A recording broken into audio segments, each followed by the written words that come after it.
कैसे हैं प्यारे? जोहार जी।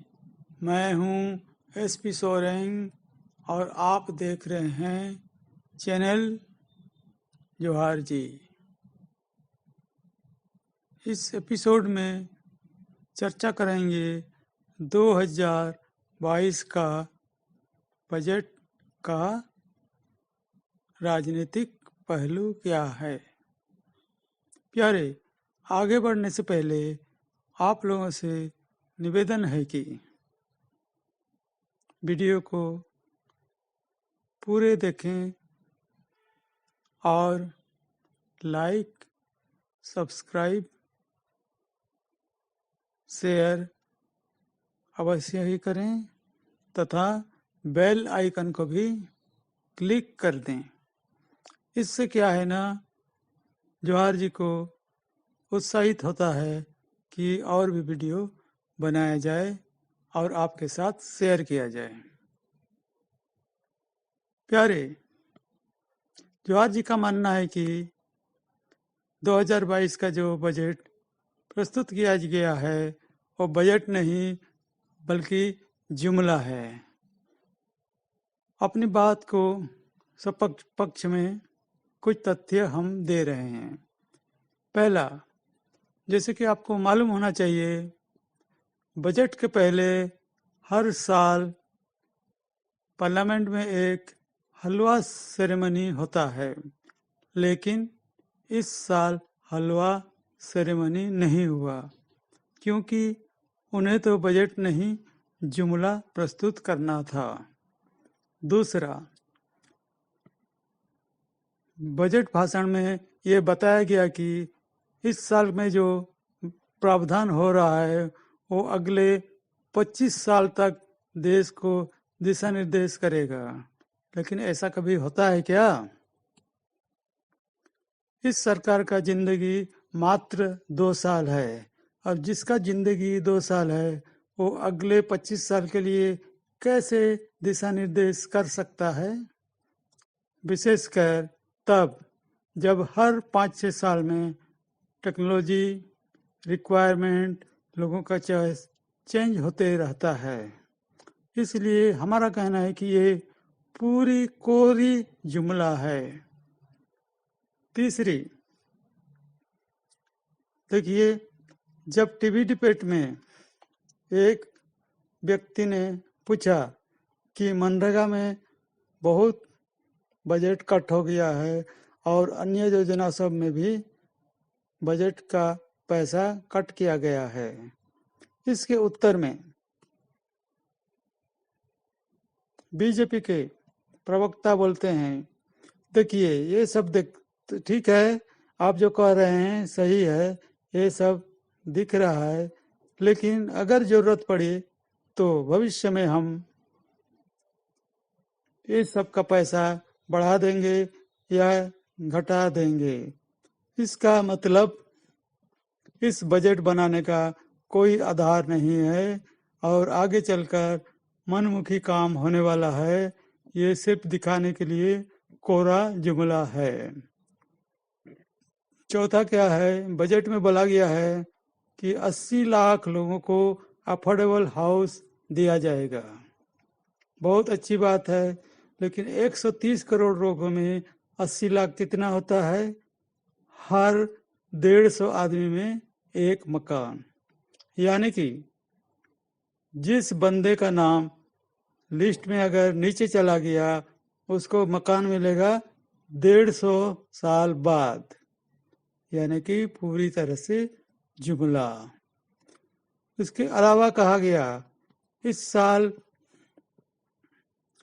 बहुत खर्चा किया जा रहा है इंफ्रास्ट्रक्चर के ऊपर और उसके तरह संभावना है कि 60 लाख नौकरी मिलेगा। संभावना शब्द का मतलब वही होता है जुमला। इसके अलावा भी 60 लाख का मतलब 130 करोड़ में अगर देखा जाए तो हर 200 आदमी में एक, यानी कि एक बंदा को 200 साल के बाद नौकरी मिलेगा। तो इन सब तथ्यों के आधार पर जोहार जी का मानना है कि ये बजट नहीं, कोरी जुमला है।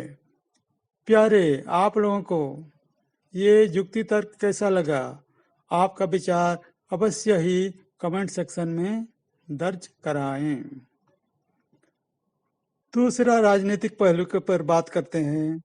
जब वाद विवाद हो रहा था तो बीजेपी के सपक्षवादी बोले कि देखिए, ये बजट इस बार चुनावी बजट नहीं है, यद्यपि 5 साल में आसन्न चुनाव होने वाला है, क्योंकि मोदी जी जो बात काम करते हैं वो देश के लिए करते हैं, न खुद के लिए करते हैं, न चुनाव के लिए करते हैं। लेकिन इसमें हमारा कहना है कि इससे पहले भी बहुत चुनाव हुए और जगह जगह मोदी जी बोलते हैं कि हमने तो सस्ता दर में सिलेंडर दे दिया, मुफ्त में कोरोना वायरस दे दिया, लोगों को मुफ्त में अनाज, तेल, नमक दे रहे हैं। तो ये सब क्या है? ये सब क्या देशभक्ति की बात है या चुनावी जुमले हैं? दूसरी तरफ देखिए, लोगों ने ये बोला जनता के लिए, आम आदमी के लिए इस बजट में कुछ भी प्रावधान नहीं किया है। लेकिन क्यों नहीं किया है, इसको जरा समझने की कोशिश करते हैं।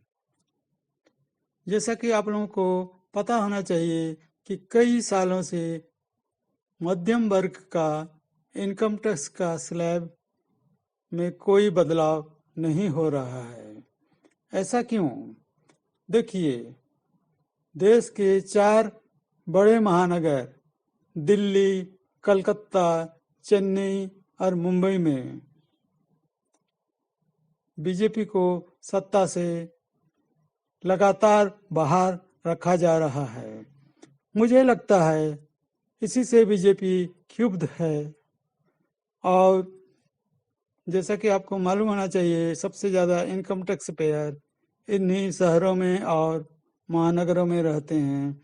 इसलिए बीजेपी ने यह तय किया कि इन मध्यम वर्ग लोगों को उपहार नहीं दे करके पनिशमेंट या सख्ती दिया जाए।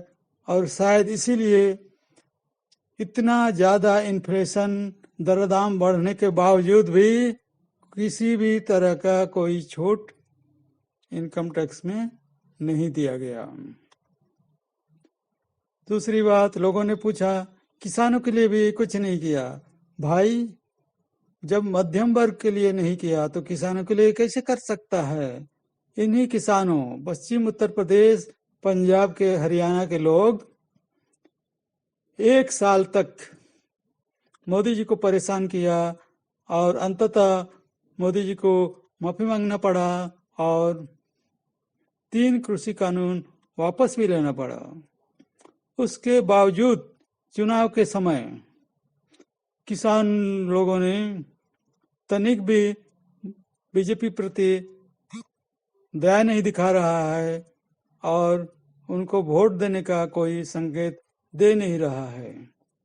ऐसी स्थिति में भला बीजेपी इन किसान लोगों को कैसे और क्यों उपहार दे? और उन्होंने शायद तय कर लिया इनको उपहार नहीं, शास्ति दिया जाए। और कोई रियायत नहीं देना मतलब शास्ति ही होता है, क्योंकि हर चीज़ का दाम बढ़ रहा है। पेट्रोल डीजल तो छोड़ो, खाने का तेल भी बहुत ज़्यादा बढ़ गया है। लेकिन फिर कुछ लोगों ने कहा देखिए, लेकिन बजट बहुत विकासमुखी है और इसी वजह से कॉरपोरेट को रियायत दिया गया है ताकि वो इस रियायत को फायदा उठा करके देश का तरक्की करें और देश को आगे ले जाने में मदद करें। लेकिन हमारे विचार से ये है कि ये रियायत वो कॉरपोरेट्स को नहीं बल्कि खुद के लिए तय किए हैं, क्यों और कैसे? देखिए, अभी जो है बीजेपी सत्ता में सिर्फ और सिर्फ दिल्ली का केंद्र और गुजरात में है, और बाकी सब अन्य जगह में दूसरे दूसरे राजनीतिक दल पार्टियां उभरने लगे हैं और शासन में भी आ गए हैं।